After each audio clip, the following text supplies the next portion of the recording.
The deposed president of Egypt, Mohamed Morsi, is due in court shortly, charged with espionage. 35 other people are also facing similar charges. Mr. Morsi was deposed by the military in July.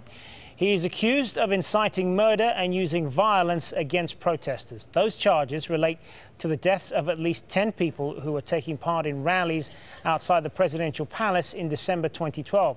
He's also charged with conspiring with terrorist organizations. Prosecutors say Morsi worked with the Palestinian group Hamas and Lebanon's Hezbollah. His two other charges are for escaping jail back in 2011 and for insulting the judiciary. Morsi could face the death penalty if found guilty of some of those charges.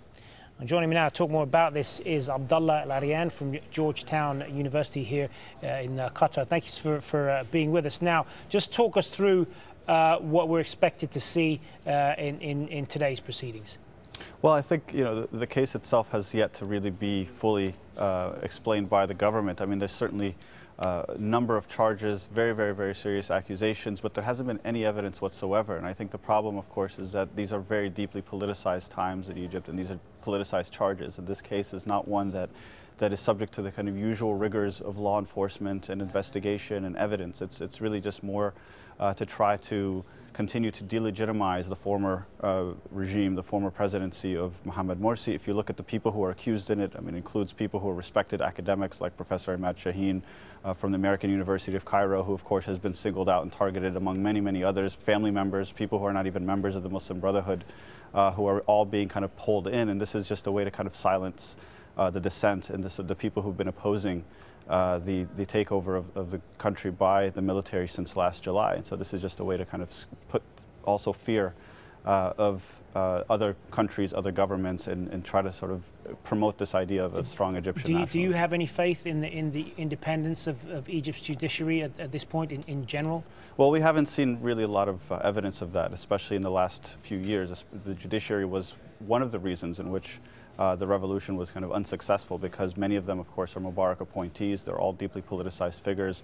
The judiciary, on some occasions, has been known to try to, in some ways, negotiate between the pressures of trying to be fair and judicious and balanced, while at the same time also caving to some of the more political pressures that exist, especially coming from the military that has, of course, exercised tremendous amount of repression against any dissent. And we should point out as well, as I think we mentioned earlier, this is one of several trials involving Mohamed Morsi. 4 separate trials. The others are involving inciting supporters to commit violence. The prison break in 2011, in which he and others are accused of killing prison guards. So where does today's particular proceedings rank compared to the others? Well, this is by far the most politicized of all of the cases that have been brought against Mohamed Morsi. This is the one that really has tried to pull in as many other outside actors, as I mentioned before. It's the one that's also trying to engender a certain amount of bitterness and resentment and hostility toward other countries, the idea of espionage, the idea of this last Egyptian government as being a kind of traitor government, that these are all things that are part of the rhetoric, part of the discourse that the military has used to try to legitimate its coup against a democratically elected president, regardless of of his performance in power.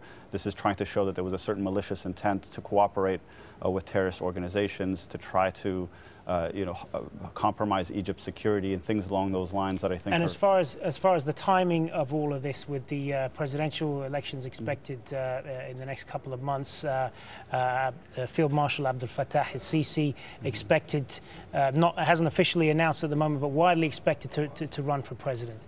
Yes, he is, and he's running on a platform, at least potentially, of law and order, of security, of being the sort of prototypical Egyptian nationalist candidate. And what better way to do that than to contrast your own candidacy with the supposedly traitorous Muslim Brotherhood? And I think this is part of that discourse that's being painted, and it's being done so purely for political reasons and not with any sort of real law enforcement or legal proceedings in mind. Good to get your perspective on this, Abdullah Arian from Georgetown University. Thanks very much.